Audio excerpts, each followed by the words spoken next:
Bruno Courrèges, chief of police for the small French town of Saint-Denis and for much of the Vézère Valley, was taking a late-evening patrol around the garden with his basset hound, Balzac, when the phone at his waist vibrated.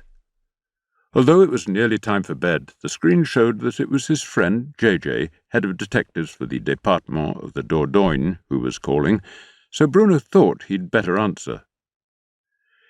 "Glad you're still up and about," came the familiar voice.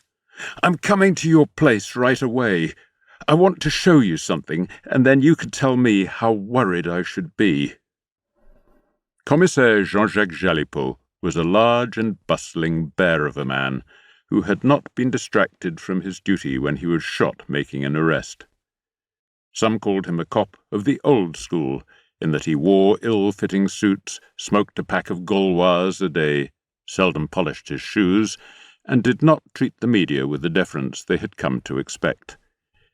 His prisoners did not fall accidentally downstairs while handcuffed, nor were their fingers caught in car doors. Female cops on his team almost never applied for transfers, and he refused to play the usual turf wars with a gendarme or to sneer at the municipal police.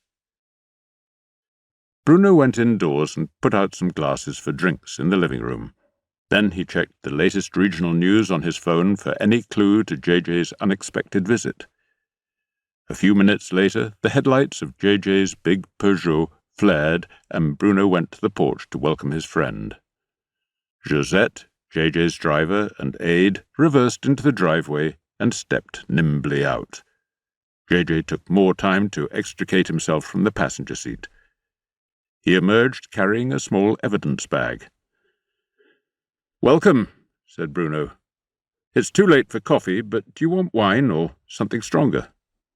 "I'll have a glass of your homemade vin de noix, since I know it has wine plus eau de vie," said JJ.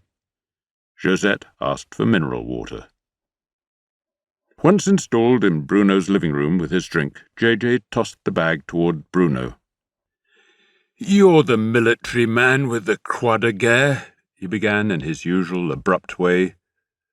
"What can you tell me about the bullet, beyond the fact that it's a 12.7mm caliber and 108mm long, with what look like Russian letters stamped into the base?" Bruno managed to catch the bag without spilling his drink, surprised not only by the unexpected nature of JJ's inquiry, but also by his friend's confident expectation that Bruno could answer all questions concerning war, weapons, and the military in general.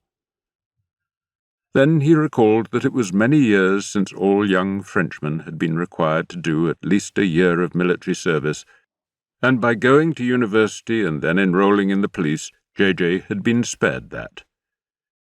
The tradition, launched by the French Revolution for every male citizen to be trained as a soldier and ready to fight for France, had gone for good.